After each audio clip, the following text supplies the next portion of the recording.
Hi, everyone. This is Robert Waggoner on October 1st, 2025. I'm here as part of the monthly World of Lucid Dreaming Lucid Dream meeting.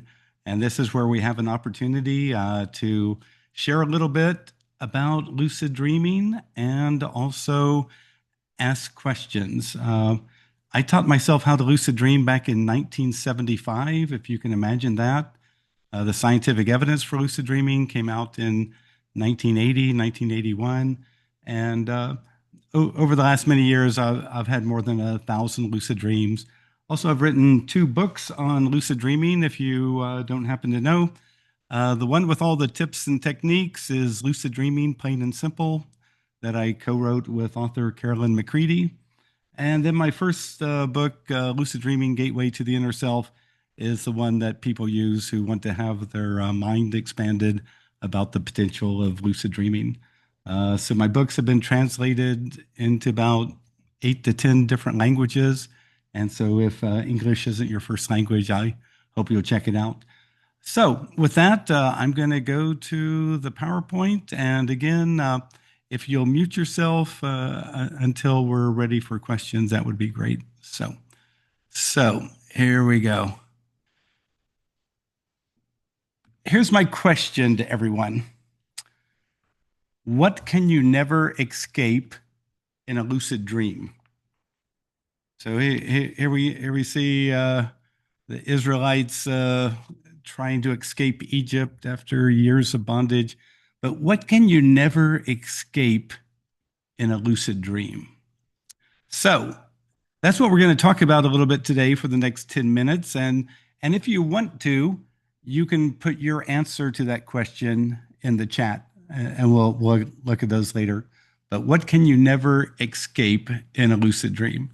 So to get started, I'm just going to share a lucid dream that a person had, and also you get kind of an idea of where my head's going. So this woman wrote that she had had her third lucid dream experience, and it was a little bit of a longer dream, a longer lucid dream than normal. And she became lucid before being aware of my hands, and I became lucid because she saw her hands in the dream state, which is a technique I use in my book. And then once she became lucid, she began to look at her hands, touch some surfaces, and do all that kind of thing. So she was consciously aware and deciding what to do. But then the dream was a bit scary because it was about werewolves. And I was looking up a street expecting those werewolves to come down after me. So imagine you're lucidly aware, you become lucidly aware, you look down the street, and what do you see? You see werewolves. And now you think they're kind of maybe coming in your direction. But then she said, I just thought to myself, this is a dream, so they can't hurt me. And then look what happened. As I thought this, the werewolves turned instantly into golden retrievers. And she notes that she has a golden retriever at home. And the golden retrievers started rolling around in the road to have their bellies rubbed. There were about 100 of them. It was such a delightful sight.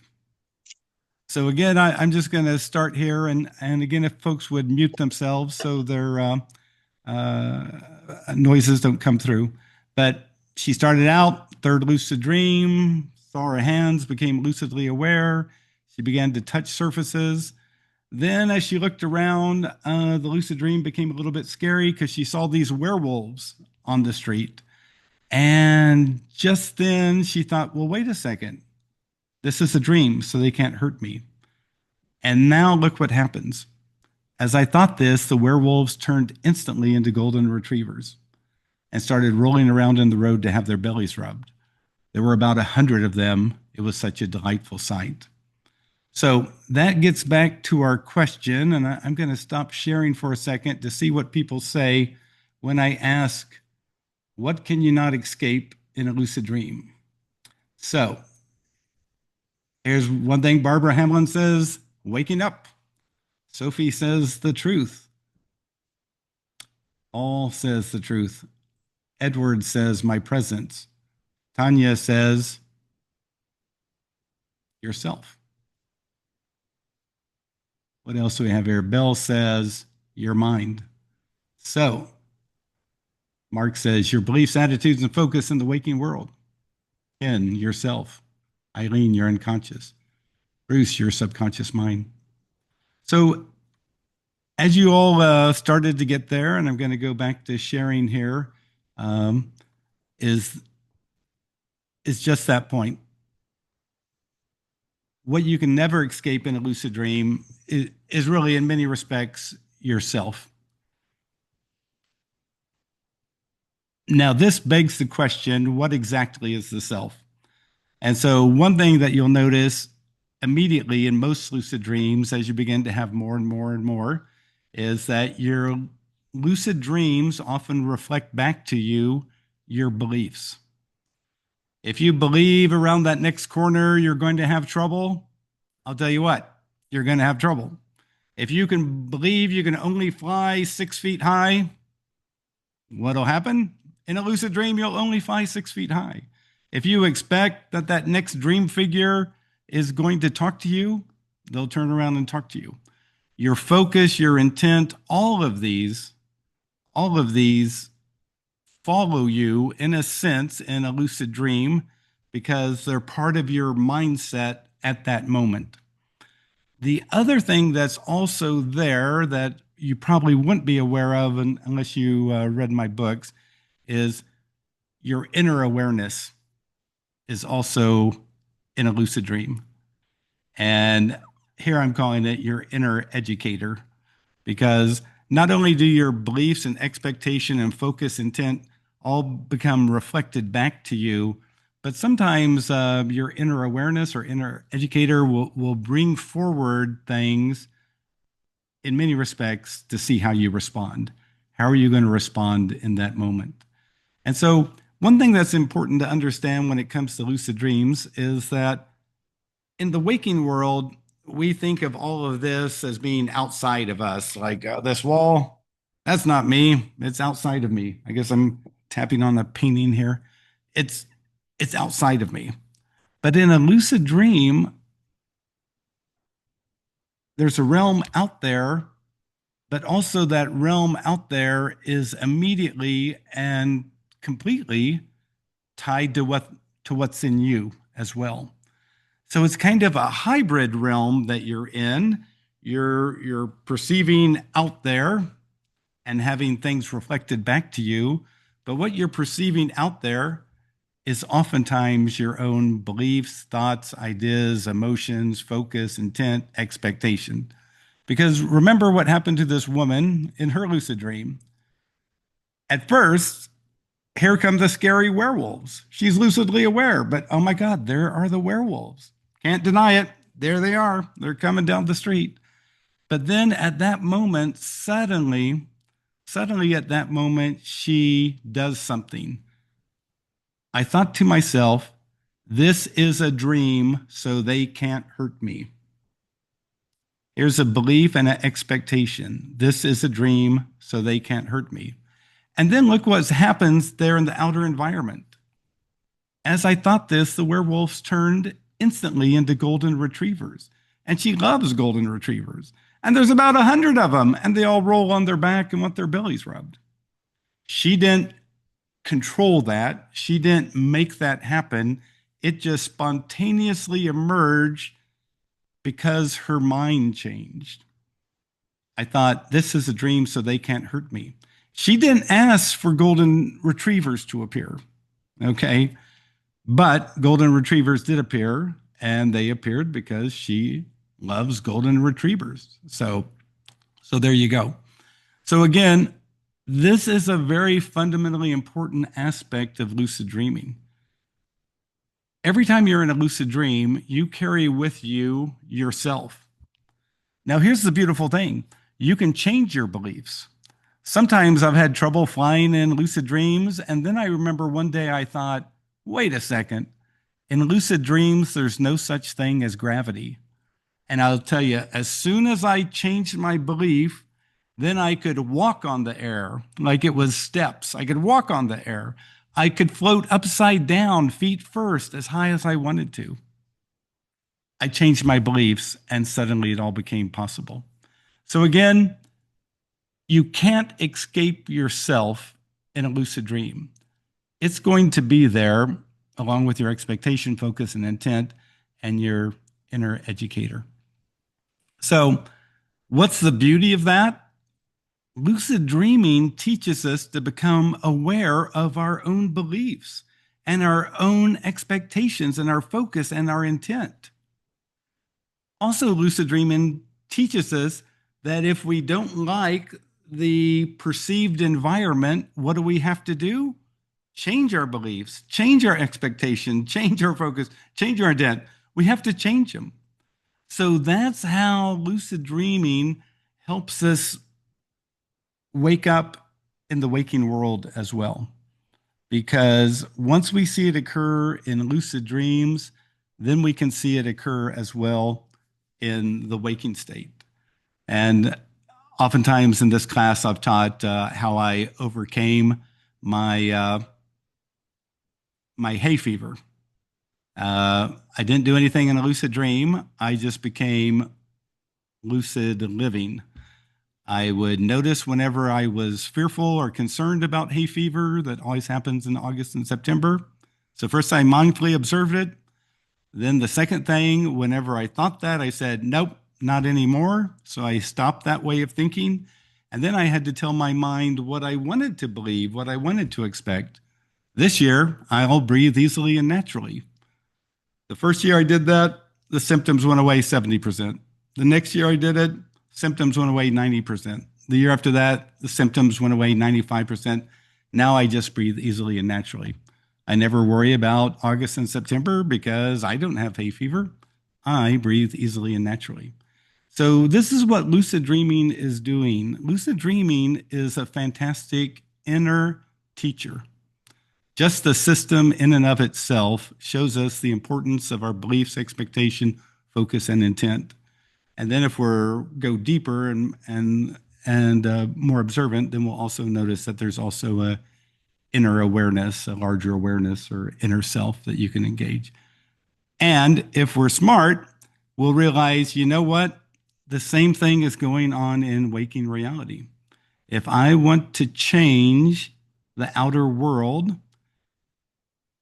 there's a lot of things I could do physically and blah, blah, blah, and blah, blah, blah. That's the slow road. If you want to truly change it, change your beliefs and expectation, focus, and intent. So here's my other point that I wanted to get to. In a lucid dream, does anything ever go wrong? And really, I don't think so.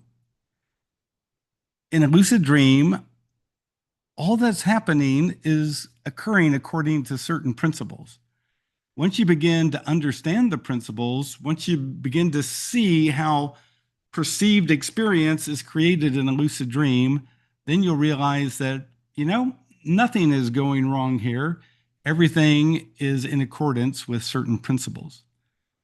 And because of that, lucid dreaming, most importantly, teaches us, or teaches you, to become aware of your mind, and also aware of your mind as a co-creator in the perceived experience that you're involved in. So that's what I wanted to get to you and kind of say here today. So this is kind of where we're going with all this. So I'm going to stop sharing here, and I'm going to put Andy on mute and keep going from there. So now, if you want to ask a question or have a response, you can raise your hand. We're going to go to Sophie first. I'm asking her to unmute. So Sophie, go for it. Hello.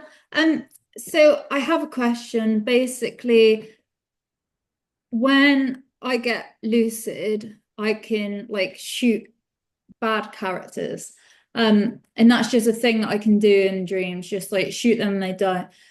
I was in my special house that I always go to, like that I've created, and I saw zombies hanging around inside of it, and I was like, go, this is my special house, like, leave. And they wouldn't leave, and they were really sluggish. So I went to shoot them, but they weren't responding to this, like, they weren't responding. And it was very frustrating because usually I can just shoot dream characters and they disappear. But on this occasion, they wouldn't. So I just went off to another side of the house because I got exhausted trying to get them out because they were so lazy, and then carried on with like hanging out with my friends in my dream. But my question was, why on that occasion did they not respond to me shooting them? Right. Because here's the thing, Sophie, if if you simply fight the dream figures or run away from the dream figures, you haven't resolved whatever those dream figures are all about. Instead, you've just kicked them off for another day, another lucid dream, another expression. Yeah. So, people who read my books read my approach to this. So, if I became lucidly aware and there was an aggressive dream figure, here are the two things that I would suggest to everybody. First, ask the dream figure, who are you? So I would Mm, go up to a zombie and say, who are you? And yeah. and it might say, I'm your hatred of your little sister. Whoa. That's what these little zombies are about. This is my inner expression of my hatred towards my little sister for the nasty things she used to do and pull my hair and all those kind of bad things. That would be the first thing. You got to find out who they are. What do they represent? The second thing is this. I realize by interacting with other lucid dreamers in my own lucid dreams that the best thing to do with aggressive dream figures is send them what they lack. If they're full of hate, I send them love. If they're really needy, I give them everything they could possibly need. If Okay. they're full of self-pity, I'll give them compassion. Whatever it is that they show me or express to me as what they need, I'll give it to them. And here's what happens. When I would begin to give them my energy of what they lacked, they began to change. Suddenly Mm, they'd get smaller, or they'd get less angry or less combative. And then if I totally unreservedly gave them whatever it was, love or acceptance, compassion, whatever, here's what would happen. They would burst into light. And you know where that light would go? The light went back into me because I was the projector of the energy to begin with. mhm. So fight the zombies. Don't worry, they'll come back. Run from the zombies. Don't worry, they'll come back. It's not a way of resolving things. It's just not a way of resolving things. And now what? Look what? They followed you to your special place. What a bummer is that? Even your special place can't keep out the zombies because you know who's in the special place? You are. And you know how those zombies emerge? They emerge by virtue of your energy. So Okay. that's why this talk today is so important.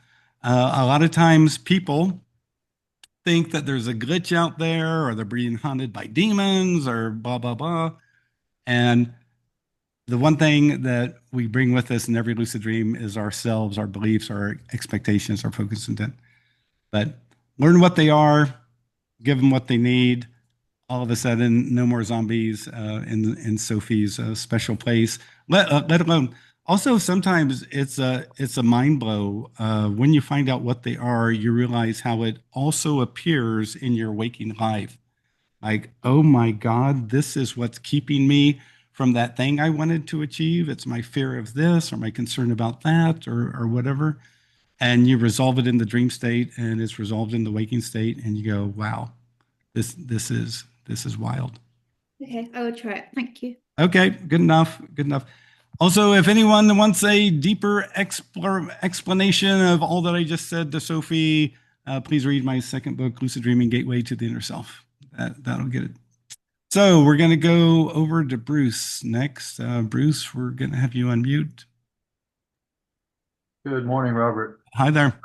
I put my question over in the chat column, but Okay, the one that when you changed your belief to be able to fly, was that a single thought event and an immediate flight experience? And from that instant forward, you flew on demand? Or was it the result of affirmations over time or post-it note reminders or other? So, so here's the thing, Bruce, and I'm so glad you brought this up.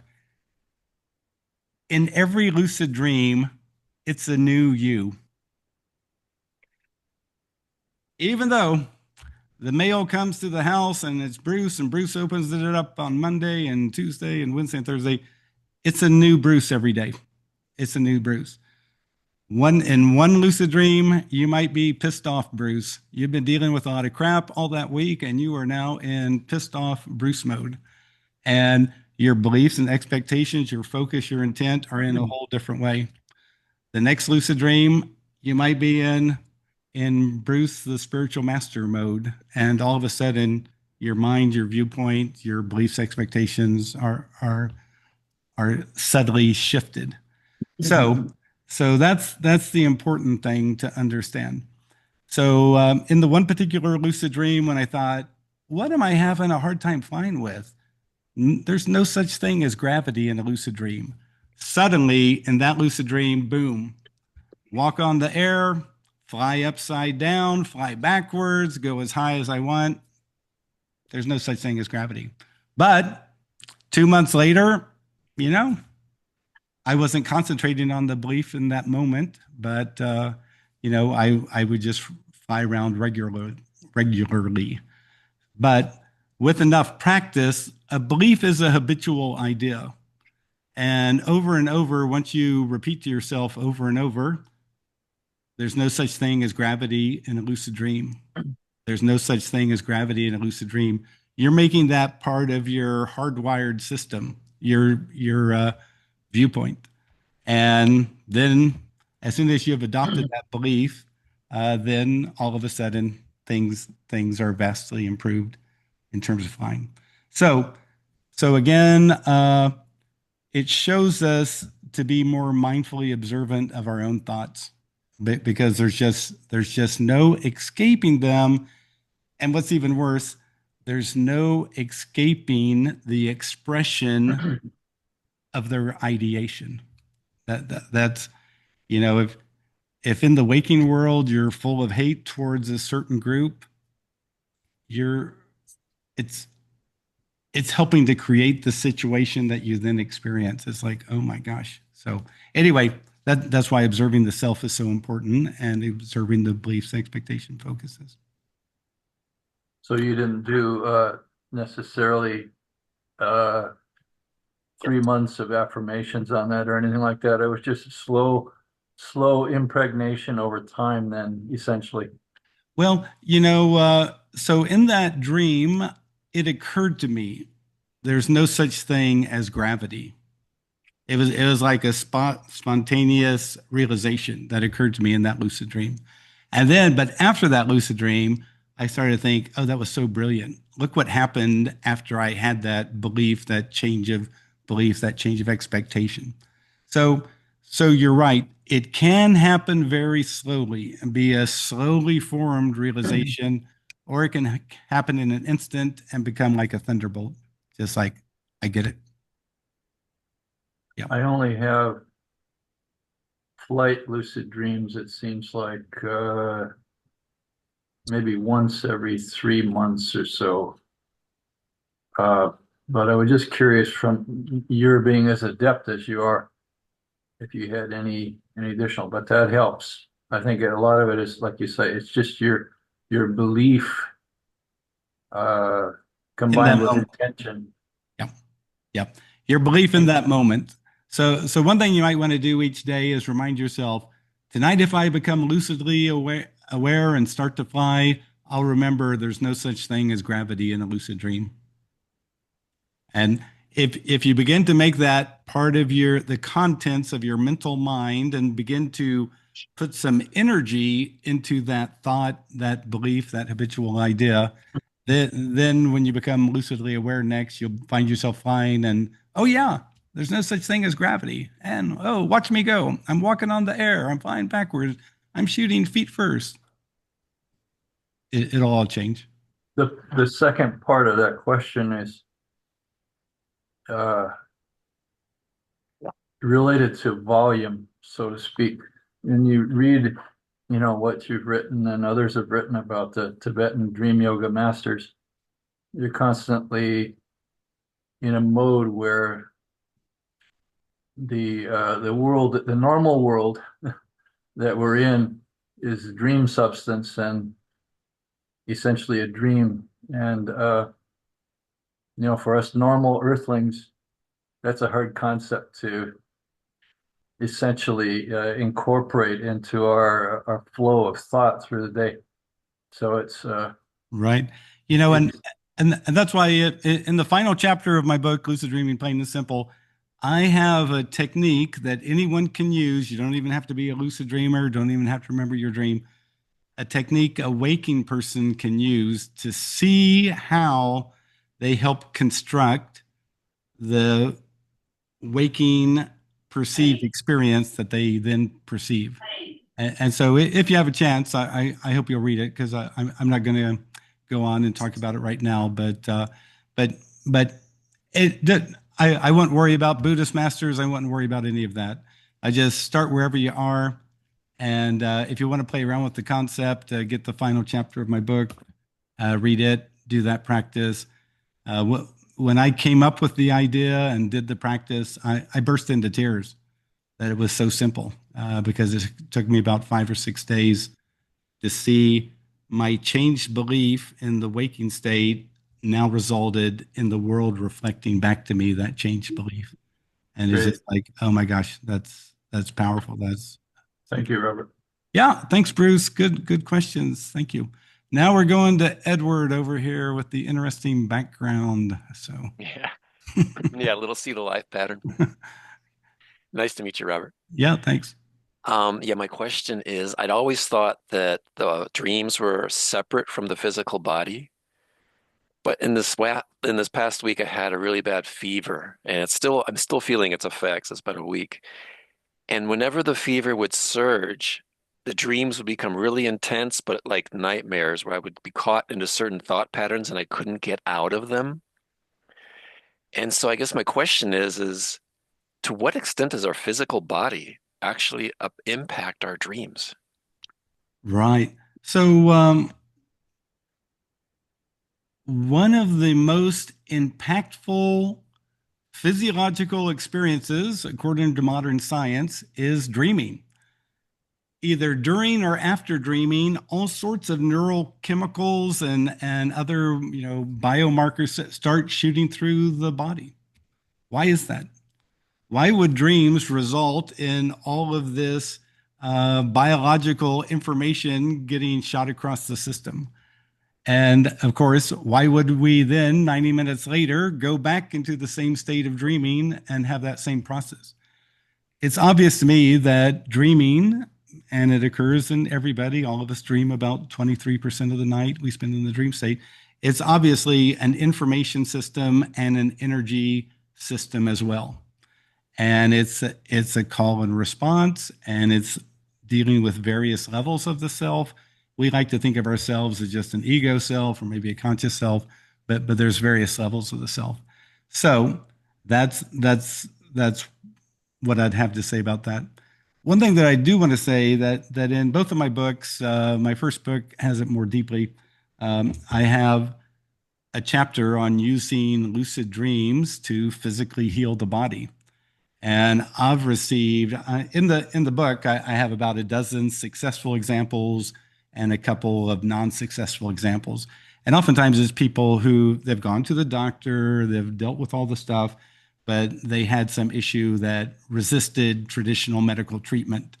So then in a lucid dream, they do what I suggest, and all of a sudden, hey, now they're different.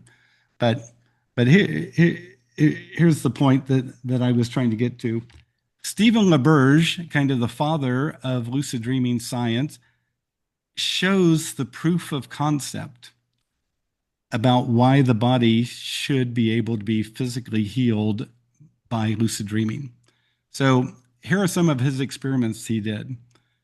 Brought himself into a lucid dream, moved his eyes left to right 8 times to signal I'm in a lucid dream.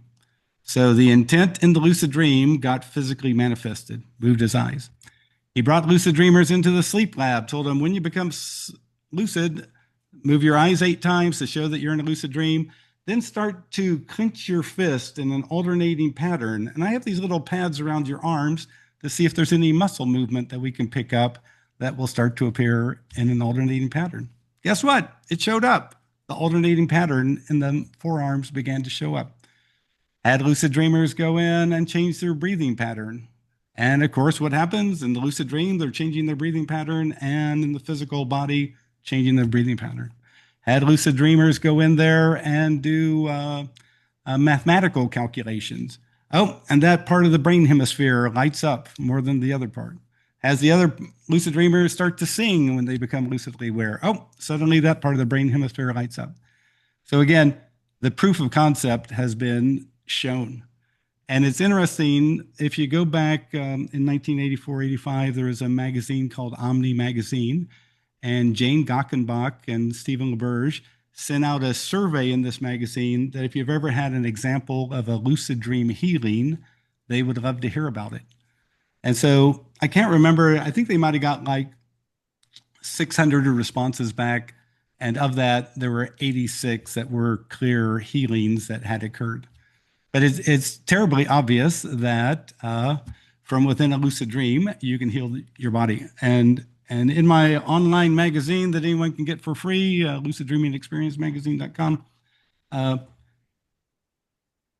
people have reported incredible lucid dream healings. I mean, one guy had a terminal brain injury, and he said after the lucid dream, he said it was like someone had hit the reset button. And he wrote to myself and Ed Kellogg and thanked us for having that chapter in the book, because he said now he had his life back. And he wrote 5 years later because he wanted to tell us how he'd gotten a job, gotten married, and all that stuff. And the traumatic brain injury had just been totally resolved. So again, the proof of concept of healing in a lucid dream is there in the scientific work of Stephen LaBerge, and it's obviously there when you start reading people's reports that they're healing themselves. So thank you for your question, Edward. Thank you. Okay, next we're going to Andy. So. All right. Thank you, Robert. Oh, I'm so excited. Wow. Anyway, first, so I have a question. So you always or often mention the technique that you use to achieve your lucid mindset, which is that you talk about Jane Roberts, and examining beliefs and asking like, what did this event brought into my life, right? And I have basically 2 questions here. One, I tried the technique and I am not sure if I'm doing it right. So I'm trying to understand, like, what kind of a belief are you expecting to uncover? You mentioned like seeing a child and asking like, okay, what did that event bring into my life? Okay. And Andy, I'm going to have to explain my technique so people understand what we're talking about here. So in the second book, I have a technique I call developing a lucid mindset. And that's what got me up to having 30 lucid dreams a month when I really was practicing this technique. So basically, I'd read these books by Jane Roberts, their channeled material, the Seth material, and found them really fascinating. But basically, the idea was in these books that according to your beliefs, expectations, emotions, and thinking, you basically co-create your personal experience or your personal reality. And so I thought, is that really true? Is that really true? So this is what I began to do. Every time I was out during the day and anything unusual happened, I would ask myself, why did that unusual thing happen? What beliefs, expectations, focus, intent do I have that would bring that into my life? And I would really stop on the sidewalk and think about it. Taxi driver yelling at his passenger, I'd thought, whoa, why am I seeing that? What beliefs, expectation, focus, ideas, emotions do I have that would bring that experience into my life? Okay, this is a practice I began. So if you don't do the practice, then nothing's going to happen. After about 2 weeks of doing this, I'd be there, and all of a sudden, here would come the Queen of England riding on a camel down the sidewalk. And I go, wait a second. What beliefs, emotions, ideas, and thoughts do I have that would bring the Queen of England on a camel riding down the sidewalk? And then I go, oh crap, this is way too weird. This has to be a dream, and become lucidly aware. So what I was doing was training myself to notice unusual occurrences. That's one aspect of it. And the other aspect of it was questioning what beliefs, ideas, emotions do I have that's pulling something into my experience. And so then twice a night, some nights, 3 times a night, some nights, I would notice strange things and go, what beliefs, emotions, ideas do I have that would make me be in this experience? And then I go, oh crap, this is too weird. This is a dream. So that's how it happened. So I wasn't trying to change a belief. I was exploring a concept that our perceived experience is somehow a product of our thinking, our beliefs, expectation, focus, and intent. Did it in the waking state, transferred over to the dream state. And so that's what I was doing, Andy. So that's what a person has to do. Is it going to happen in 2 days? No, because you have about 40 years of objective world ideas that you have to overcome. Why is that taxi guy yelling at that lady? That has nothing to do with me. Just keep on walking down the sidewalk and don't even think about it. Why does that little kid smile up at me? Doesn't have anything to do with me. Just keep on walking and ignore it. We're taught in this world to ignore all of these things. We're taught that they have nothing to do with us. But I'll tell you, when you begin to change your beliefs and expectations, the outer world will change.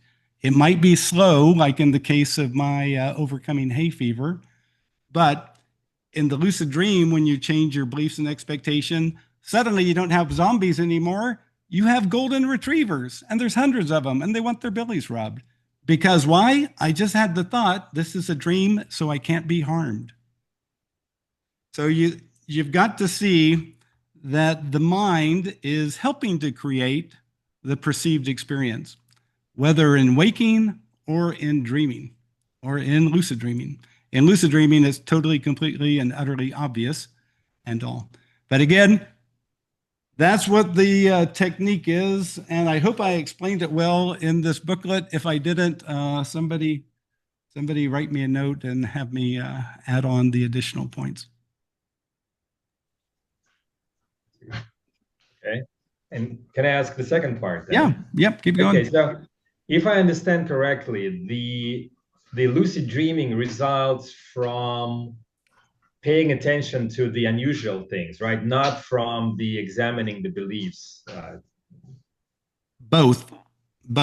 So in this book, well, I'd have to look it up and read my formal definition of what it is, but you're carefully examining your perceived experience. Okay, but the belief, expectation, focus thing explains the reason why you're bothering to do it. Okay, why am I stopping when the taxi driver is yelling at the woman? Because there's this idea that what I experience may be attracted to me because of my beliefs, expectations, emotions, and focus. So that's why I have to stop at that moment and go, what beliefs, expectations, emotions, focus do I have that would bring that into my life in this moment? So there has to be an underlying reason why you're doing it. Otherwise, you won't do it, or you won't even get why you're doing it. So hope that makes sense. I mean, yeah, it does. I do it. I tried it. But I was just curious because I don't get any profound beliefs. I just get, I mean, I'm not sure, maybe I'm doing it right. Well, But here's the thing. You might not get any profound beliefs. You might one day go, oh yeah, I got in an argument with my mom yesterday, and oh my gosh, this is kind of like my argument with my mom yesterday. Or that, people are naturally nasty, and oh my gosh, here it is again. People are being nasty to each other. And oh, do I have that belief? A lot of times our own beliefs are invisible to us because we believe them so sincerely. They're just invisible to us. So again, that process of trying to examine, trying to understand, trying to analyze the situation is helpful, because when you begin to do that in the dream state, that's when suddenly you'll go, wait, queen on a camel in my neighborhood, this is wild. This is a lucid dream. So anyway, it takes practice though. And again, we've all been socially enculturated to socialize to believe in such and such a way that there's objective reality out there, has nothing to do with us. And so it takes a while just to get through that. So keep on rolling and see what happens. thank you so much. Okay, Robert. thanks. Mark, we're going to go to you next. Yeah, just as I had said when we first came on, I asked the dream to give me some dream signs that I might use then to trigger lucidity going forward. And you've already touched on some of this in that idea of beliefs and expectation and practice. And beyond just repetition, what happened was the dream clearly came back to me that very next night and gave me both of my deceased parents, one of my deceased sisters, in the same environment interacting with me. And I clearly got the message, that's my dream sign. When I see these deceased family members going forward, that should be a trigger that this is a dream. They can't be here because they're gone. But I see them now. I still interact with them, but I don't become lucid. Right. So that's great. So Mark, thank you for expressing this. So here's what happens. We go into automatic mode. Oh, there's my mom. Mom, it's so good to see you, and blah, blah, blah. And we don't stop for an instant and go, wait a second. She passed away 10 years ago. I was there at the funeral. I said the eulogy and whatever. So the problem is we go into automatic mode. Oh, there's Dad. He's changing the oil in the car. Oh, I'll go get the pliers for him. We go into automatic mode. So you've got to tell yourself during the waking state that you're not going to go into automatic mode. And to do that, you need a goal. So again, how did I get rid of hay fever? Mindfully observed, not anymore. But then I had to give my subconscious or unconscious a goal. From now on, I breathe easily and naturally. Next time I see my parents, my first question is, Dad, you're from the land of the dead. What do you think about this? My little granddaughter, Susie. Oh, she'll grow up to be a nurse. Okay. Now that you have a goal, you have something to do other than just emotionally react or go get Dad a pair of pliers or whatever. You got to work on this during the waking state so that when you see them, first question is, you're from the land of the dead. What do you have to say to me? Wow. Okay, that right there, you've just given me an incredibly good mechanism now to go beyond just seeing them and maybe having that trigger to say this is not possible, so I must be dreaming. Okay, so there's that part of it, but also have a goal to achieve. If you were talking to your dad right now and it was your dad in spirit form, what would you want to know from him? Are you okay? Okay. Obviously, he's there. He's okay. He's obviously just changing the oil, not having any luck with that. So you got to go a little bit deeper than that because people stay too much on the surface. And what message do you have to share with me? So that's what should I be? love. Okay. An open-ended question. For some reason, they're there. What do you have to say to me? So I've told people this at other monthly meetings, but the first week of January 2022, I'm walking through some rooms in a building. It's kind of crowded. And all of a sudden, I see my mother-in-law, Nona. And she looks like she's about 40 years old, even though she passed away. I think she's 86. And I start laughing because here's Nona. It looks like she's in a dress that she's sewn herself. She's now 40 years old. I never knew her when she was 40. And I start laughing. But what's my first question after I become lucid at that moment? I say, Nona, what do you have to tell me? And she says, I want you to know that September is a very important month. And I started laughing, but then I started to think, this is the first week of January of the new year. And so I looked at her and said, Nona, if you believe September is important, I'm sure it's important. And she looked at me like, wait a second. I want you to understand that September is a very important month. And at that moment, I decided I'm going to wake up and write this down. And when I woke up, I thought, oh my God, she's from the land of the dead, and she's come here to tell me my mom's going to pass away in September. I tell my wife, I'm pretty sure that in September, my mom's going to pass away. So the last weekend of August, we got to go visit my mom, who lives 8 hours away in Kansas. We do that. See my mom, have a great weekend and all that stuff. Next weekend in September, she passes away of a heart attack. So again, the deceased are there for a reason. Wake up and ask an open-ended question. What are you doing here? Now, this does get to another issue, and this is brought up by Leslie. And so Leslie, thank you for sharing this. Leslie writes, I'd like to talk with dream characters, especially my parents who are both deceased. When they show up in my dreams, they appear zombie-like. When zombie-like, they behave as if they don't know I'm there.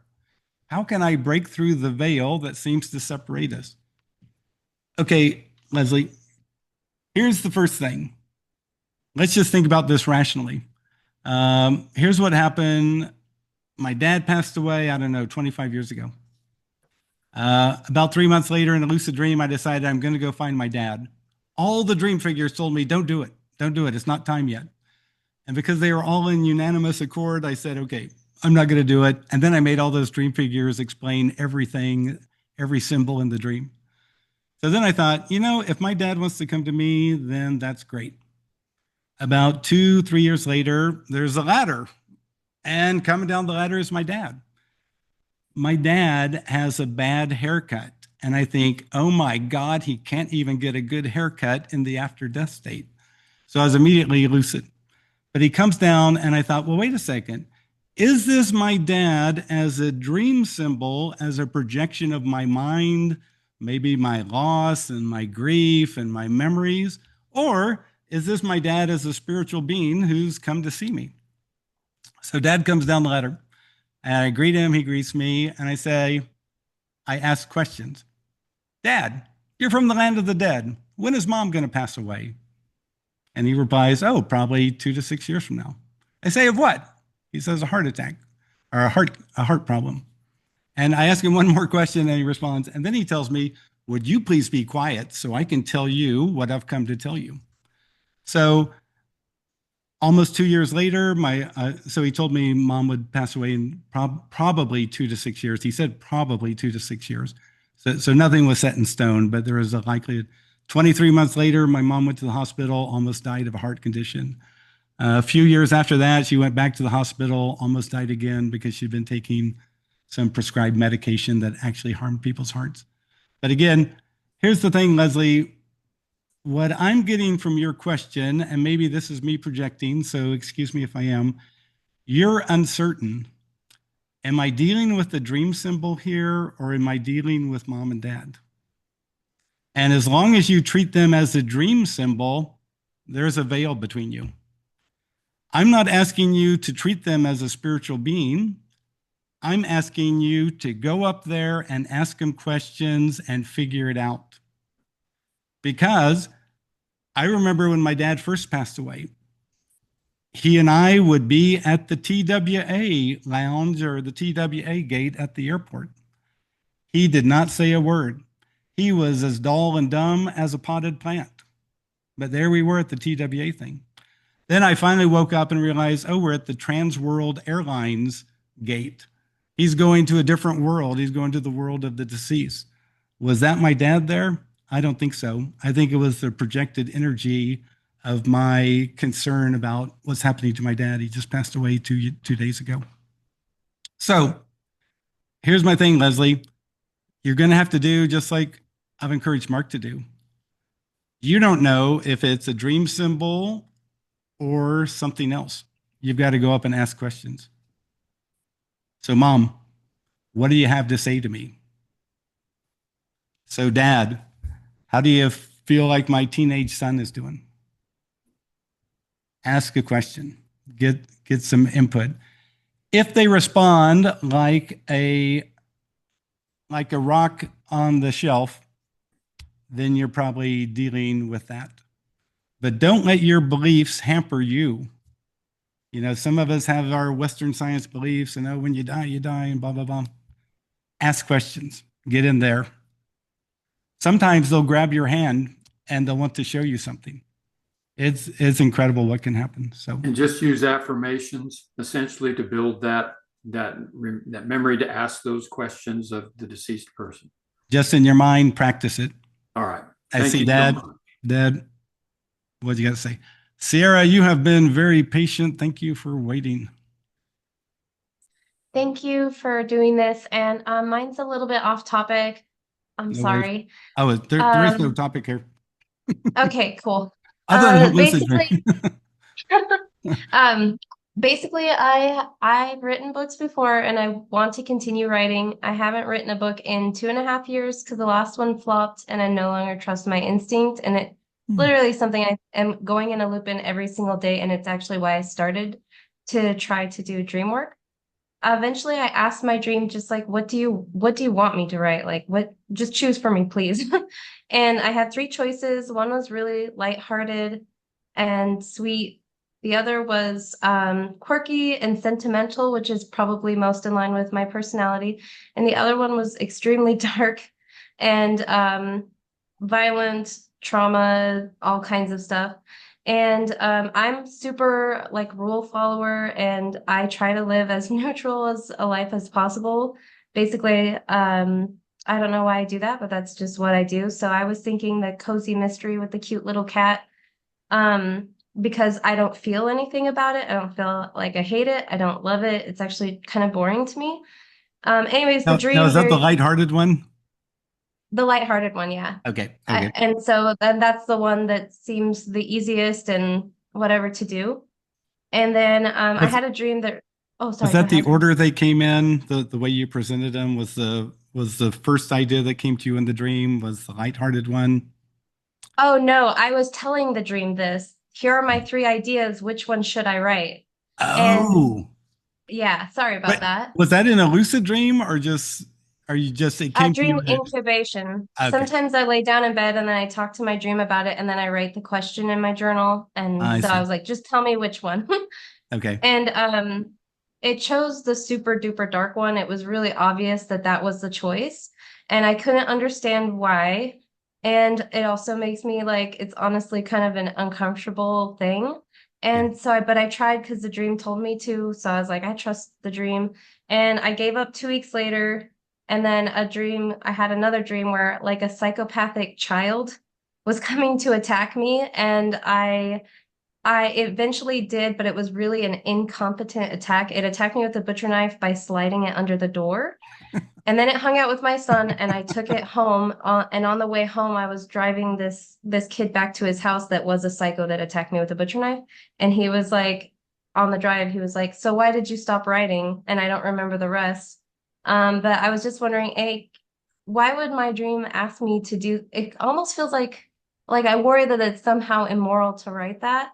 And the other question is, can I trust that answer is from my inner awareness or is it from a different part that's trying to communicate to me? Basically, I don't know if I should trust it or not, and just basically, what did you think? Wow, how cool is that? So anyway, thank you for bringing this up for discussion and all. And I do want to say that whatever you hear me say, just put it and think about it and all. Um, um, um, you, you need to begin to trust your instincts, and so don't trust my instincts. One thing in hearing you talk, it reminded me of about 20 years ago. I was at a conference in I guess it was in that Lake Shasta area of California, and there was a woman up there who told us to pair up with partners, and we were going to do reincarnation information exchange with your partner.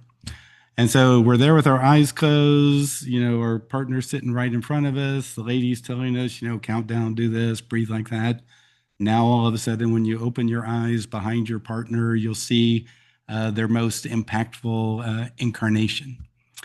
And so I was seated right across from a woman who kind of reminds me of you. She's relatively petite. She was very, mild mannered, just a super nice person. You could tell she's very intelligent and all. And the lady says, now open your eyes and see their most impactful incarnation. And I looked, and right behind that young woman was this giant Mongolian warrior. And I was like, whoa, whoa, whoa, whoa, whoa, whoa. And so then I had to talk to the woman and tell her what I saw. And I said, behind you, I saw this giant Mongolian warrior. And don't ask me how I know he's Mongolian. I just knew he was Mongolian warrior. And she looks at me and she goes, oh, I've dreamt of him before. And I go, you have? And she says, yes. And that's why I believe I'm in the current situation I'm in. And I go, what do you mean? And she goes, you don't know this, but 9 months ago, I got involved in a serious accident that broke 72 bones in my body. And I go, really? And she goes, yes. And how it connects to the Mongolian is I've had a number of dreams where I was the Mongolian man. And as we were raiding the villages, as we attacked more and more villages, sometimes, as the Mongolian man for fun, I would break the bones of the prisoners who were in the stockade. I would just walk up to one and break his arm, break his leg. And she goes, and now I have a sense that that's why I got hit in this car accident. And now I've had 72 of my bones broken in this life. So again, you think this is dark. You think this is dark. I'll tell you, it's an expression of lives, and we have many, many lives that we go through. Many, many lives. Now, in this moment, in this writing this book, you can begin to resolve inner issues that you don't even know you have. And possibly one of the reasons you're so mild-mannered is you're tamping down all that energy from that subconscious lifetime that's still percolating in the background. You don't like violence, you don't like angers, don't like nasty conversations, don't want to be around those kind of people, blah, blah, blah, blah, blah. You're trying to shut it down, but it wants expression. It wants to be understood. It wants to be creatively gone through. And so book writing is a wonderful way to do that. Just absolutely wonderful way to do that. So my recommendation is to trust your instincts.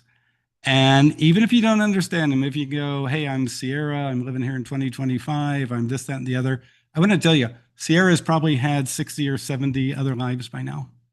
There's much more to Sierra than just Sierra, the person who lives on this street and, has a son and yada, yada, yada. So that's my viewpoint. Maybe I'm out of it. If you don't like it, you can trash it, but that's what I would do. Great. I want to tell everyone there's this one couple. He was a professor in Sweden, and his wife, I think she was from Germany. And this wife wrote this book, and and it was about strange, psychic phenomenon like lucid dreaming and near-death experiences and blah blah blah. Anyway, this woman told me an incredible lucid dream that she came across from a person. And so one night, this woman became lucidly aware, and her inner awareness told her, when he appears, just say, I never cared for my life that much anyway. And in the lucid dream, she said, what? And the voice said again, when he appears, just say, I never cared for my life that much anyway. A week or two later, the woman's walking through a park in Berlin at night. Even though in the paper she has read that there's been a psychopathic killer out there who's been killing people in parks. All of a sudden, someone grabs her around the body. This is in waking reality. Puts a knife to her neck, and she thinks of her dream and says, you know what? My life never meant that much to me anyway. And the guy says, oh my God, you've ruined all the fun. And he lets her go, and he walks off into the bushes. I mean, that's how wild this stuff is. So again, some stuff seems dark, some stuff seems this, that, and the other. I mean, there's a lot of dark stuff that happens. I mean, there's wars and rampages and all sorts of stuff when you look, across time. Go into it. Come to an understanding of it. See it as a gift. Don't see it as a big whatever people would say. And if it gets dark, go into the darkness. As I went deeper into lucid dreaming, I realized the only way to grow was to resolve my fears. So in lucid dreams, whenever I saw something fearful, instead of going the other way, I went towards it. In waking life, whenever I saw the angry people who heard me talk and wanted to punch me in the face, that was my interpretation. Those were the people I'd go see at the break and talk to. I began to see that I could only move forward by resolving my fears. And later on in my lucid dreaming, I would hear the words trust, nothing to fear. Because I began to realize that the only one holding me back is myself. Myself and my viewpoints, myself and my limited ideas, myself and my fears. And as I began to resolve those, I could become more myself and begin to express my own beauty and creativity and all that other great stuff. And Sierra, you look like a super nice person, and that's the vibe I get from you. And so I think you'll find in this deep inner going, I think you'll find it somehow releases the creativity that's I don't want to say trapped, but that's been constrained. So anyway, what a great one. I am so happy that you came to this talk. This is super. So I got to see if I have any more questions here. If anybody has any comments, just go for it.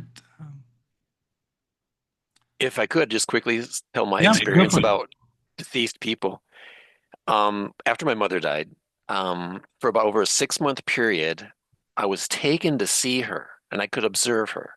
And she went from a very depressive, heavy-hearted state, and over time, she lightened up until about 6 months later, she was a little kid running around in the light on the mountains barefoot, happy as a little bee. But behind me, out of my sight, was an entity that would take me to see her, and it was under the understanding that I would not talk with her. Oh, wow. How cool is that? So even though I kind of wanted to see her and talk with her, I knew it was my place just to observe. Perfect. And sometimes that's all you need. I'm so glad you brought that up. That's brilliant. I do see there's one final question that I'm going to deal with, and that's from Pam. She says, do you have any advice on how to deal with night terrors? I can't remember any of the dream content. I just wake up screaming. Sometimes a dream figure tells me that the terror is coming on down the line, in which case I can then wake myself up. Okay, where do I have this written? So I came up with a technique called dream resolution. And it's for stuff like this. And it's in dream resolution, in my technique, you don't even have to remember your dreams. Here's what I want you to do. And again, this is not medical advice because I am not a medically qualified person. This is just conversation. Here's what I encourage people to do. So you gotta write this down. Each night before you go to sleep, I want you to focus on this statement and read it and memorize it and insert it in your mind before you go to sleep. So here's the statement. Tonight in my dreams, I will allow myself to fully express my feelings in such a way that no one is harmed and for everyone's best good. So I put it in the chat. Tonight in my dreams, I'll allow myself to fully express my feelings in such a way that no one is harmed and for everyone's best good. In my mind, the night terrors are connected with some feeling. It might be from this life, might be from another life, but there they are. And it's no fun waking up screaming and yelling and all that. In this technique that I created, and part of the idea came to me from reading the Jane Roberts Seth books, dreaming naturally is to help us become psychologically balanced and healthy. But sometimes our ego conscious self isn't along for the ride. But our dreaming will help us if we listen to our dreams.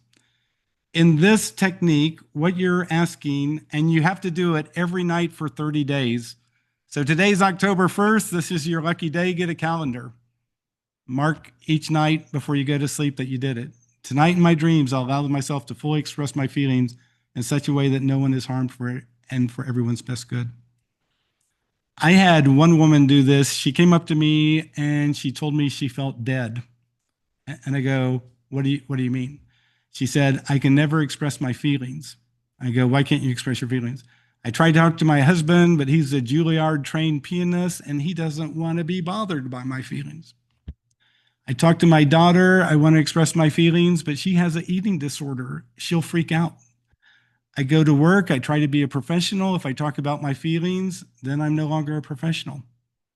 I'm dying inside. I can't talk about my feelings. So I told her to do this. She did this every night for 30 days. She said after 2 weeks, her friends at work said, oh my God, we never knew you were so funny. You've worked for here 12 years. When did you become so funny?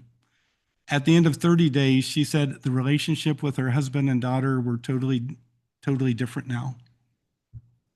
So again, people think you have to resolve things out there in the outer world. The outer world is an expression of the inner world.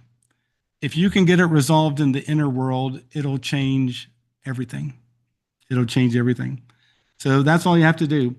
For 30 nights, tonight in my dreams, I'll allow myself to fully express my feelings in such a way that no one is harmed and for everyone's best good. If you remember your dreams and you got out your axe and you're hacking up your neighbors, don't do that in waking reality. It's just a symbolic whatever. Some people remember their dreams, some people don't remember their dreams. But what happens is that after 30 days, there's an extraordinary change. And it's because you have been able to express your feelings. And what are night terrors? They're one giant load of feeling expression. Where are they coming from? It's hard to tell. It might be another life, might be something that, who knows? I don't know. I don't think it's even worth going there. So anyway, there you go. So I think with that, we're going to call it quits. Again, if you want to go deeper into my thinking and think and reread it and think and reread it, get the second book, Lucid Dreaming Plain and Simple. If you're already a pretty good lucid dreamer and want to have your mind blown and want to see how do you heal your physical body in a lucid dream? Well, here's a great book with chapters on that. How do you get information outside of your own knowing? How do you, all sorts of stuff. How do you create the dream reality? Anyway, but we're going to leave it right there. Best wishes to all of you. It's a new month. And so a new month and a new day. It's a new time to just keep growing, start to let go of things that aren't helpful, and create the best dream life and waking life that you can. So with that, I'll bid everyone adieu. Thanks, everyone. Okay, all the best.